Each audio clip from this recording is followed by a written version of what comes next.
ഇത് ഇന്ന് കൊയിലാണ്ടി എടവണ്ണ പാതയിലെ കുളങ്ങര എന്ന് പറഞ്ഞ സ്ഥലത്ത് നടന്ന അപകടമാണ്. ഹായ്, ഷിയാബാണേ. ഞാനിപ്പോൾ ഉള്ളത് നമ്മുടെ നാട്ടിൽ കണ്ടുവരുന്നൊരു പ്രശ്നം, മഴ പെയ്ത് കഴിഞ്ഞാൽ നമ്മുടെ റോഡിൻ്റെ വർക്കിൻ്റെ അപാകതകളൊക്കെ ഒന്ന് ശ്രദ്ധിച്ച് നോക്കുക നിങ്ങൾ. ഇപ്പം ഈ റോഡ് ഞാൻ കാണിക്കുന്നത് നമ്മുടെ നെല്ലിക്കപ്പറമ്പ് നമ്മൾ പന്നിക്കോട് ഭാഗത്തേക്ക് പോകുന്ന ഒരു വർക്കാണ്.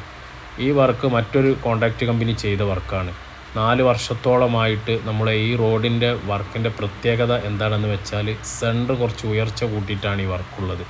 ഇത് 2 ഭാഗത്തേക്കാണ് ഈ റോഡിൽ നിന്ന് വെള്ളം പോയിക്കൊണ്ടിരിക്കുന്നത്. ഈ ഒരു വർക്കിന് 4 വർഷത്തോളമായിട്ട് ഒരു അപാകതകളും തന്നെ ഈ റോഡിലില്ല. എന്നാൽ മറ്റൊരു വർക്ക് നമുക്ക് വേറെ കാണിക്കേണ്ടതുണ്ട്.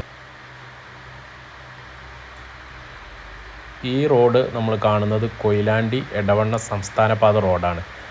ഈ വീഡിയോയിൽ ശ്രദ്ധിച്ച് നോക്കിയാൽ നിങ്ങൾക്ക് അറിയാം, 2 ഭാഗത്ത് വണ്ടിയുടെ വീൽ വേസ് വരുന്ന സ്ഥലത്താണ് ആ വെള്ളം കെട്ടി നിൽക്കുന്നത്. ഇത് നമ്മളിങ്ങനെ റോഡ് പുറപ്പെട്ട് യാത്ര ചെയ്ത് കഴിഞ്ഞാൽ നമ്മൾ എവിടം വരെ പോകുന്നത് അത്തരം സ്ഥലങ്ങളിലൊക്കെ ഈ വെള്ളം കെട്ടി നിൽക്കുന്ന ഒരു സ്ഥിതിഗതികളാണ് നമ്മൾ കണ്ടുകൊണ്ടിരിക്കുന്നത്.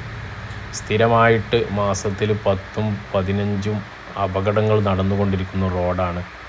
ഒരുപാട് അപാകതകൾ ഈ വർക്കിൽ നടന്നിട്ടുണ്ട്. അപ്പം ഇത്തരം കാര്യങ്ങളൊക്കെ നിങ്ങൾ അധികാരികളുടെ ശ്രദ്ധയിലേക്ക് എത്തിക്കാൻ എല്ലാവരും ശ്രമിക്കുക. അത് മറ്റൊരു റോഡിലേക്ക് വെള്ളം കയറി നിൽക്കുന്ന രൂപം, അതുപോലെ തന്നെ മറ്റുള്ള വഴികളിൽ നിന്ന് ഒലിച്ചു വരുന്ന വെള്ളം മെയിൻ റോഡിൽ കെട്ടി നിൽക്കുന്ന ഒരു സ്ഥിതിയാണ് ഇപ്പം ഉള്ളത്. ഈ ഒരു ഏരിയ വരുന്നത് നമ്മുടെ നെല്ലിക്കാപ്പറമ്പ് മുജാഹിദ് പള്ളിക്ക് മുൻവശത്താണ്.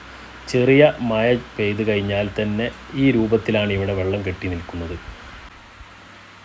ഇവിടെ ഒരുപാട് വീടുകളും അതുപോലെ തന്നെ മദ്രസകൾ, മറ്റു സ്ഥാപനങ്ങളൊക്കെ പ്രവർത്തിക്കുന്ന ഏരിയയാണ്. അപ്പം ഇതിലെ യാത്ര ചെയ്യുന്ന ആളുകൾക്കൊക്കെ മഴ പെയ്യുന്ന സമയത്ത് വളരെ ബുദ്ധിമുട്ടാണ്. അപ്പം ഈ വീഡിയോ ഒക്കെ നിങ്ങൾ അധികാരികളുടെ അടുത്തേക്ക് എത്തിക്കാൻ ശ്രമിക്കുക. ഇതിന് മറ്റ് എന്ത് പ്രതിവിധികളാണെങ്കിലും അതിനൊക്കെ നമ്മളെല്ലാവരും പങ്കാളികളായിക്കൊണ്ട് അത് പരിഹരിക്കാൻ എല്ലാവരും ശ്രമിക്കുക. ഓക്കെ.